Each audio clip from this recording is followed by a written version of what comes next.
Des villes ivoiriennes d'Ombouaké ont été secouées par des tirs d'armes de militaires mécontents. Le président de la République a donc tenu un conseil des ministres extraordinaire. À l'ordre du jour de ce conseil, la situation sécuritaire en Côte d'Ivoire. Nous entendrons le président de la République. Bonsoir à tous. Merci de suivre le journal de RTI1. Des villes ivoiriennes d'Ombouaké ont été secouées par des tirs d'armes de militaires mécontents. Le mouvement de contestation des hommes en armes a débuté hier. Ces derniers réclament notamment le paiement de primes et une augmentation de salaire. Les autorités s'attellent à trouver rapidement une solution à cette situation de mécontentement des militaires. Et justement, le président de la République a présidé un conseil des ministres extraordinaire. À l'ordre du jour de ce conseil, la situation sécuritaire en Côte d'Ivoire, le chef de l'État a fait une importante déclaration au cours de ce conseil des ministres extraordinaires. Nous l'écoutons. Monsieur le Premier ministre, Messieurs les ministres d'État, Mesdames et Messieurs les ministres, Mesdames et Messieurs, chers compatriotes, je viens de rentrer d'Accra où j'ai participé ce samedi 7 janvier 2017 en qualité d'invité d'honneur à l'investiture du nouveau président de la République du Ghana, son Excellence M. Nana Akufo-Addo. Comme vous le savez, des soldats ont manifesté à nouveau pour revendiquer des primes et l'amélioration de leurs conditions de vie. J'ai donné des instructions au ministre chargé de la Défense, Alain Richard Donvayi, pour rencontrer ce jour à Bouaké une délégation désignée par ces soldats. Après le compte-rendu du ministre chargé de la Défense, en présence des membres de la dite délégation, je confirme mon accord pour la prise en compte des revendications relatives aux primes et à l'amélioration des conditions de vie et de travail des soldats. Je voudrais redire que cette manière de revendiquer n'est pas appropriée. En effet, elle ternit l'image de notre pays après tous nos efforts de développement économique et de repositionnement diplomatique. Ayant marqué mon accord, je demande à tous les soldats de regagner leur caserne pour permettre l'exécution de ces décisions dans le calme. Voilà, vous venez d'écouter le président de la République, Alassane Ouattara. Ici à Abidjan, du côté d'Akwedo, ce matin, la situation était tendue. Des militaires du 1er bataillon d'infanterie avaient érigé des barrages sur la voie Riviera-Bingerville, obligeant les usagers à changer de direction ou à rebrousser chemin. Notre reporter Herman Guivet était sur place pour RTI1. Nous sommes au rond-point de la Riviera Palmeraie. Il est 15h15. Depuis ce matin, une ambiance particulière règne à ce carrefour. Un vent de mécontentement souffle dans les rangs des militaires. Des militaires qui ont pris en otage rues et grandes artères de la Riviera. Ces militaires mécontents, nous les avons rencontrés. Nous tournons en caméra cachée. Le décor, quand nous quittions ce rond-point à 13h, n'a pas changé. Les barricades ont remplacé les véhicules sur la voie. Les populations de part et d'autre des voies rebroussent chemin, contraintes de s'en remettre à la marche à pied. Nous sommes allés au contact de ces militaires, des militaires qui nous ont confié que leur intention est de ne pas effrayer la population, mais de surtout à tout faire pour se faire entendre en manifestant dans la paix et dans le calme leurs sentiments de mécontentement. Les badauds et autres curieux ont investi les différents points de cet endroit. Ils observent le mouvement de ces militaires, des militaires qui, pour l'instant, rappelons-le, ne s'en prennent à personne. Des magasins fermés quand nous quittions la zone aux environs de 17h45. Les voies reliant le quartier Riviera à Bingerville étaient encore interdites d'accès du fait des barricades. Il est 20h passé de quelques minutes. Quelle est donc la situation à l'heure actuelle sur l'axe Riviera-Bingerville? Notre reporter Alexis Ouedraogo est sur place. Bonsoir Alexis. Alors, les barrages dressés ce matin par les militaires mécontents ont-ils été levés ou pas? Bonsoir Marie-Laure, nous sommes présentement au carrefour de la Riviera Palmeraie. Ce matin, des barricades avaient été posées par les militaires en colère. Et bien au terme de la déclaration du président Alassane Ouattara qui annonce une prise en compte de leurs revendications et les enjoint à rejoindre leur caserne, et bien la circulation a repris. Les transports en commun sont de service, les personnels aussi. La circulation est entièrement fluide. Ne gisent plus qu'ici les vestiges de cette journée qui, on l'espère, sera très vite oublié des Ivoiriens. Merci Alexis Ouedraogo. Alors, des coups de feu avaient été également entendus ce matin à Mans, mais les autorités ont tout de suite entrepris des démarches avec les hommes en tenue mécontents. Le calme est revenu selon le député de Mans sous-préfecture et cet après-midi, la rédaction de RTI a tenté de le joindre au téléphone. Le député de Mans sous-préfecture, Siki Blomblez, nous dit ce qui s'est passé dans la ville. Écoutons sa réaction au téléphone. À l'heure où je vous parle, tout est calme. Il faut reconnaître, ça a commencé cette nuit jusqu'à tôt le matin, ça tirait dans les rues, ça tirait jusqu'au corridor des Zélés, ça tirait beaucoup. Mais depuis 11 heures, les choses se sont calmées et à cette heure-là, les gens ont commencé à sortir.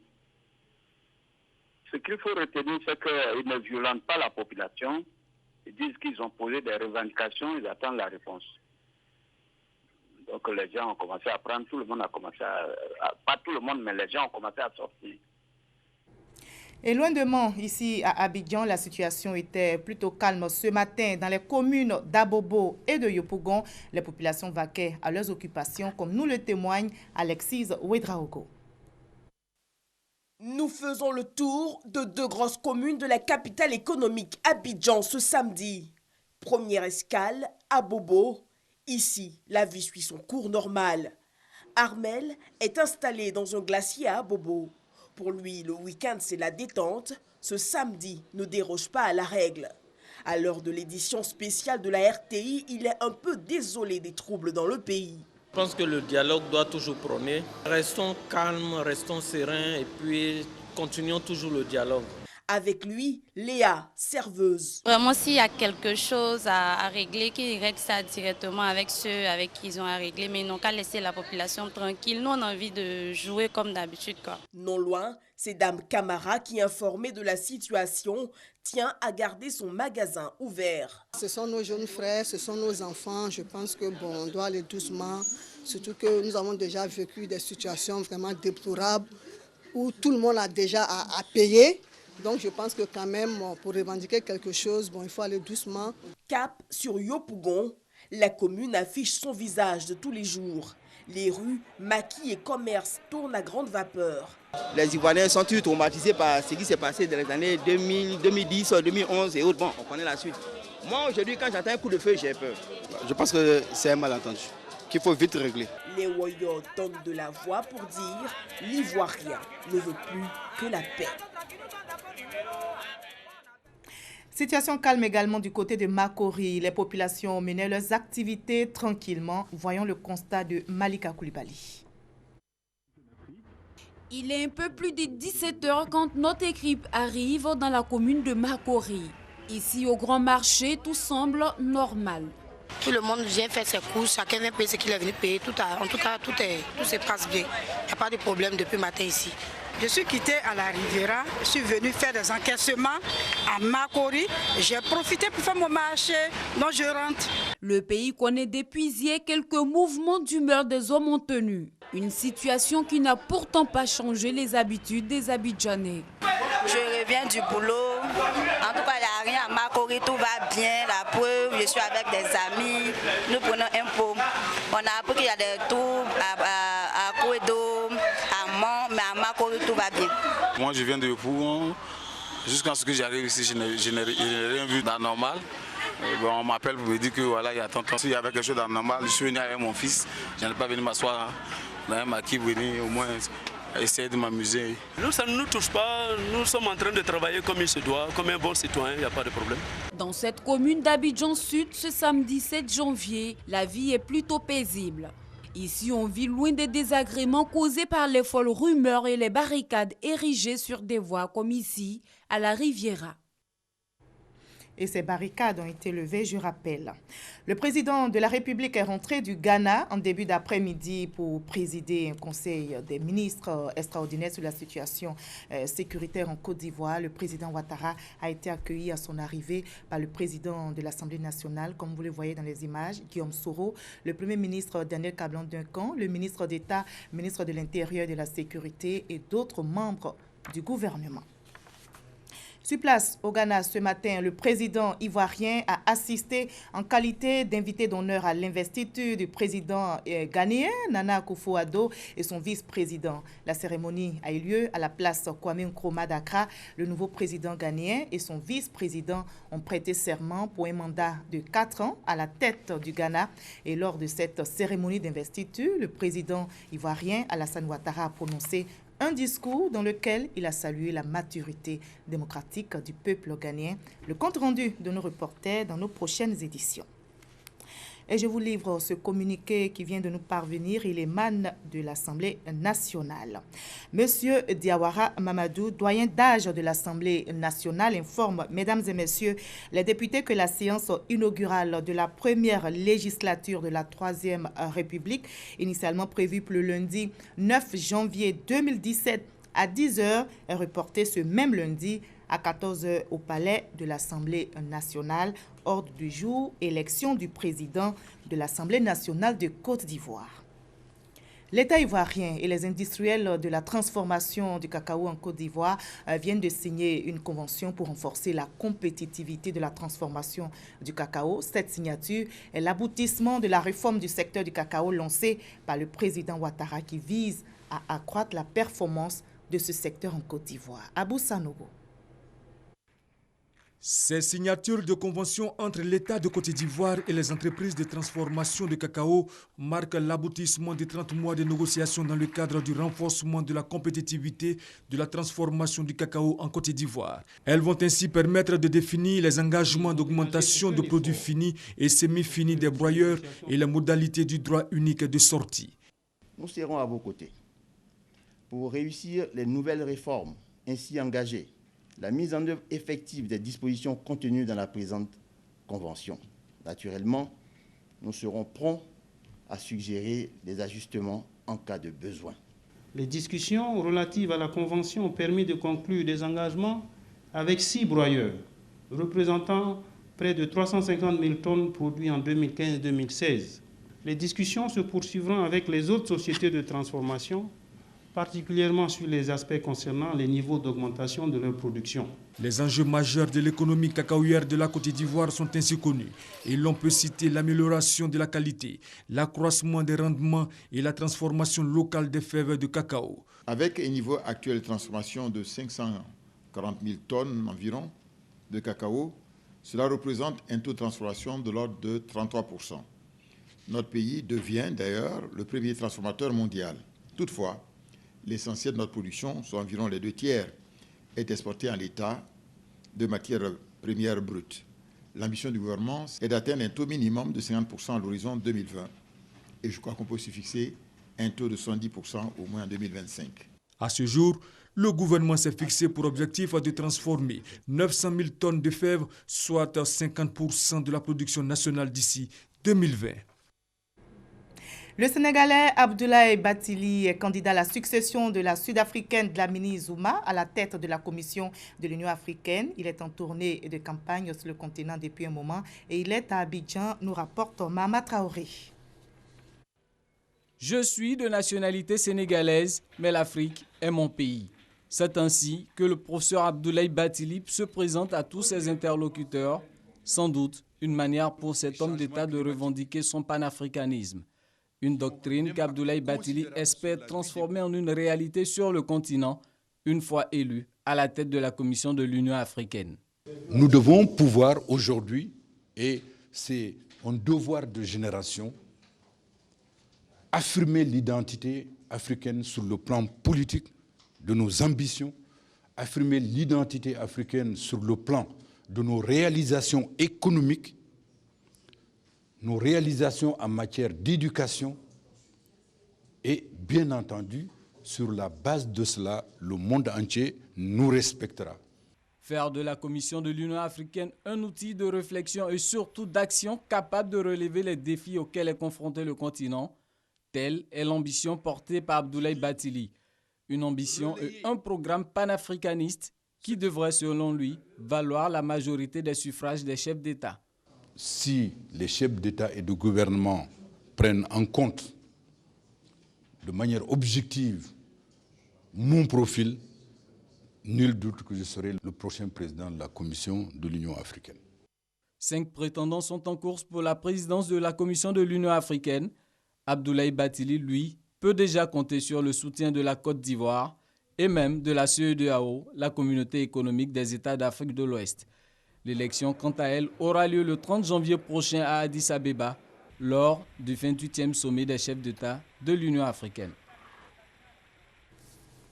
La Côte d'Ivoire vient d'avoir sa plateforme de gestion durable des terres et de l'eau. Des experts de la sous-région sont réunis à Abidjan en vue de lancer la mise en place de cette plateforme qui permettra de mutualiser les efforts et les moyens de lutte contre la désertification, la dégradation des terres et la sécheresse. Explication détaillée avec Herman Niamien. Pour lutter efficacement contre la désertification, la dégradation des terres et la sécheresse, des experts de la sous-région Afrique subsaharienne installent à Abidjan la plateforme de gestion durable des terres et des eaux. Cette plateforme va regrouper plusieurs structures, toutes les parties prenantes, et sera logée au niveau du ministère de l'Environnement et du Développement durable. Donc, une fois mise en place, elle va œuvrer à rechercher des financements pour lutter contre la dégradation des terres. Cette plateforme de gestion des terres durables vient à point nommé et c'est une synergie d'action des acteurs du domaine. Terre Africa recognizes that the issue of land degradation. Cette plateforme est un instrument clé dans la détermination et pour voir tout ce qu'il y a à mettre en œuvre pour la Côte d'Ivoire en termes de gestion durable des terres et de l'eau. Et le NEPAD et tous ses partenaires se réunissent pour pouvoir mettre en place toute cette synergie et pouvoir lancer cette plateforme en Côte d'Ivoire. La lutte concertée est l'appel lancé par la plateforme Terre Africa qui met en place dans les pays membres des plateformes de gestion durable des terres et des eaux. Assurer un mieux-être à la population rurale et maintenir la Côte d'Ivoire à son rang de grand producteur agricole sont les objectifs visés par cette plateforme. On s'intéresse maintenant à ces hommes et à ces femmes qui se lèvent très tôt, même avant le lever du soleil. Comment ces hommes débutent leur journée? Le constat est fait par Guillaume Zéré et Franck Ouadio. Avant que le soleil ne se lève, ils sont déjà debout. Debout même pendant la nuit pour veiller à ce que les Abidjanais soient tous à leur lieu de travail. 4h00, je suis déjà debout. C'est transport. Donc le transport, il faut te réveiller tôt pour envoyer les Ivoiriens au travail. Comme les Chinois le disent que l'avenir appartient avant ceux qui se lèvent avant le lever du soleil. Donc c'est un combat. C'est pour la cause qu'on se lève tôt. Être ponctuel au travail, l'idéal dans le meilleur des mondes, mais encore, il faudrait avoir toutes ses facultés, toutes ses forces. Mais la force, pas d'inquiétude, cette dame, ici à la gare de taxis communaux, appelée Woro dans le quartier des Plateaux, est là pour s'en occuper. Les gens qui s'en vont 5h30 là, c'est mes clients. Très vite pour bouer comme ça. Ça dépend. Des fois vers 7h là, c'est déjà fini. 8h, c'est déjà fini. Si pour certains, il faut démarrer la journée avec du léger, pour d'autres, il faut plutôt y aller une bonne fois pour toutes.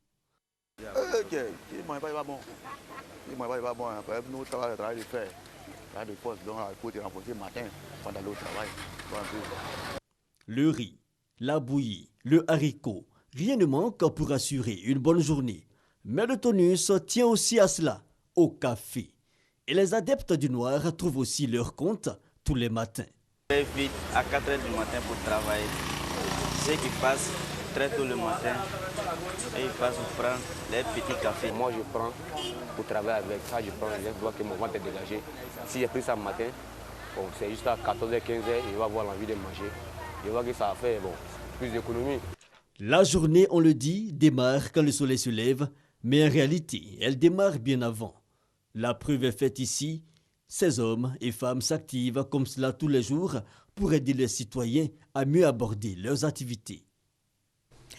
Une figure historique du Portugal s'est éteinte. L'ancien président socialiste Mário Soares, considéré comme le père de la démocratie dans ce pays, est décédé aujourd'hui à l'âge de 92 ans. Mário Soares a contribué à l'événement de la démocratie en 1974, puis à l'intégration européenne du Portugal.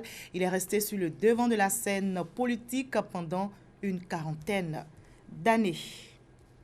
On parle culture dans cette édition. Nous allons voir le conservatoire de la musique créé par Boninho Auré pour enseigner l'art de la percussion. C'est avec Serge Coléa.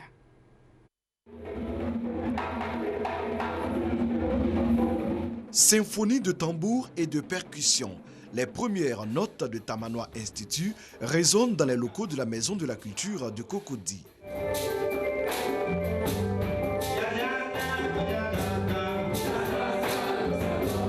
Créé par Boninho Auré, ancien du village artistique panafricain Kiyi de Côte d'Ivoire, Tamanoa Institute se présente comme une école de danse, un conservatoire de musique qui puise sa source dans l'art traditionnel africain. Pour cet auteur-compositeur qui depuis plusieurs années vit en France, autant le savoir se transmet d'une génération à une autre, autant le génie créateur se nourrit d'apprentissage. Le Tamanoa est le diminutif de Tam Tam Manoa. Boninho Auré, le fondateur, veut ainsi rendre hommage à la culture dan à travers la percutante rythmique de la danse thématique.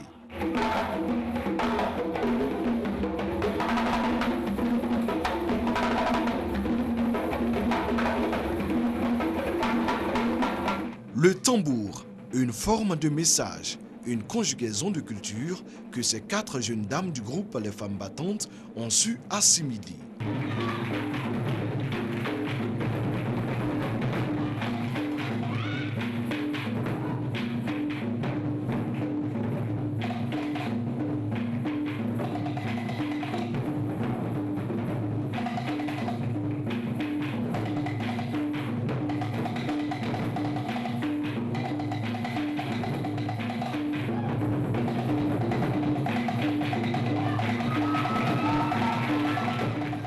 Les femmes battantes manient admirablement tambour et grelot. Elles constituent le prototype même de ce que Tamanoa Institute veut inculquer comme souffle culturel aux jeunes pousses.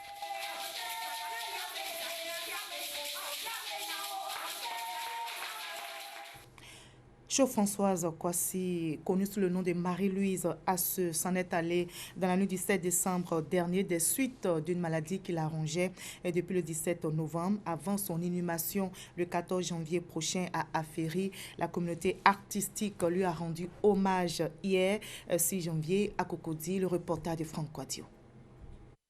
Elle nous a dit qu'elle était fatiguée de se battre toute seule. Elle nous a dit qu'elle voulait... Elle aurait voulu se reposer. Hélas, elle aura eu droit à l'éternel repos. Poème hommage à Marie-Louise Asseux. Alain Tailly étreint les amis de l'artiste, Maïla Bombe, la chanteuse Dan Log. Et Fleke Fleke, jeune collègue de la série Faut pas fâcher, lui consacre un dernier slam. Si tu reçois ce message, lis-le. Une veillée artistique pour accompagner Marie-Louise Asseux dans l'éternel repos. Elle a su faire rire les Ivoiriens. Ce soir, elle laisse inconsolables ceux avec qui elle partageait la scène. Malheureusement, elle s'en est allée et on ne fait que constater ce départ cruel. Ce n'est pas maintenant que ça devait arriver. Je me vois dans la triste obligation d'accepter le départ de celle-là même. Le moment est aussi difficile à soutenir pour Bazé Thérèse et Akissi Delta, ses collègues, amis et patronnes de la série Ma Famille. Encore plus pour Guédéba Martin, son metteur en scène dans les années 95 avec la série Faut pas fâcher. Et ce que j'ai eu à la...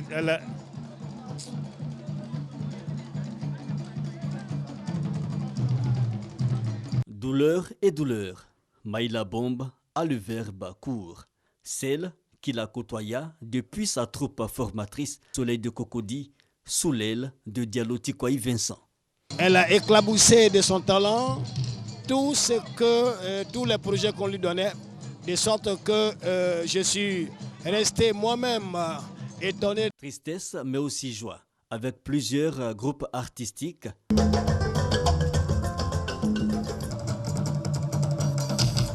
Une Côte d'Ivoire fière d'avoir eu pour ambassadrice Marie-Louise Assou. Malou pour certains. Tchof Françoise Kouassi pour les parents. Malou, une figure symbolique pour 2016, année sombre pour les artistes de Côte d'Ivoire, une vingtaine touchée par la grande faucheuse. L'année culturelle 2016 a été dédiée à l'écrivain Bernard Dadier. Pour ses 100 ans, nous décidons de déclarer l'année 2017, l'année culturelle 2017, l'année Marie-Louise Assou. Ceci à l'honneur de tous les artistes décédés et qui ont rendu de si grands services à la Côte d'Ivoire. Marie-Louise Assou, actrice, réalisatrice et promotrice culturelle, décédée le 7 décembre 2016, sera inhumée le 14 janvier prochain à Aféry. Est-ce que je peux parler à monsieur? Qu'est-ce que madame a de si important? Je vous livre à nouveau ce communiqué émanant de l'Assemblée nationale. Monsieur Diawara Mamadou, doyen d'âge de l'Assemblée nationale, informe, mesdames et messieurs les députés, que la séance inaugurale de la première législature de la Troisième République, initialement prévue pour le lundi 9 janvier 2017 à 10h, est reportée ce même lundi à 14h au palais de l'Assemblée nationale. Ordre du jour, élection du président de l'Assemblée nationale de Côte d'Ivoire. Et je rappelle, ce matin à Akouedo, la situation était tendue. Des militaires du 1er bataillon d'infanterie avaient érigé des barrages sur la voie Rivera-Bingerville, mais la situation s'est normalisée. Et vous avez vu tantôt, nous avions sur place notre reporter Alexis Ouedraogo qui nous résume la situation. Bonsoir Marie-Laure, nous sommes présentement au carrefour de la rivière à Palmeraie. Ce matin, des barricades avaient été posées par les militaires en colère. Et bien au terme de la déclaration du président Alassane Ouattara qui annonce une prise en compte de leurs revendications et les enjoint à rejoindre leur caserne, et bien la circulation a repris. Les transports en commun sont de service, les personnels aussi. La circulation est entièrement fluide. Ne gisent plus qu'ici les vestiges de cette journée qui, on l'espère, sera très vite oublié des Ivoiriens. Et tout est bien qui finit bien. Le président de la République, justement, a présidé un conseil des ministres extraordinaire aujourd'hui. À l'ordre du jour de ce conseil, la situation sécuritaire en Côte d'Ivoire, le chef de l'État a fait une importante déclaration que je vous invite à réécouter. Monsieur le Premier ministre, messieurs les ministres d'État, mesdames et messieurs les ministres, mesdames et messieurs, chers compatriotes, je viens de rentrer d'Accra où j'ai participé ce samedi 7 janvier 2017 en qualité d'invité d'honneur à l'investiture du nouveau président de la République du Ghana, son Excellence M. Nana Akufo-Addo. Comme vous le savez, des soldats ont manifesté à nouveau pour revendiquer des primes et l'amélioration de leurs conditions de vie. J'ai donné des instructions au ministre chargé de la Défense, Alain Richard Donvayi, pour rencontrer ce jour à Bouaké une délégation désignée par ces soldats. Après le compte-rendu du ministre chargé de la Défense, en présence des membres de la dite délégation, je confirme mon accord pour la prise en compte des revendications relatives aux primes et à l'amélioration des conditions de vie et de travail des soldats. Je voudrais redire que cette manière de revendiquer n'est pas appropriée. En effet, elle ternit l'image de notre pays après tous nos efforts de développement économique et de repositionnement diplomatique. Ayant marqué mon accord, je demande à tous les soldats de regagner leurs casernes pour permettre l'exécution de ces décisions dans le calme. Voilà, fin de ce 20h. Ce journal a été préparé par l'ensemble de la rédaction. Merci à la réalisation et à l'équipe technique. N'oublions pas que la paix est un trésor qu'il faut préserver. Merci de nous avoir suivis. À demain 20h.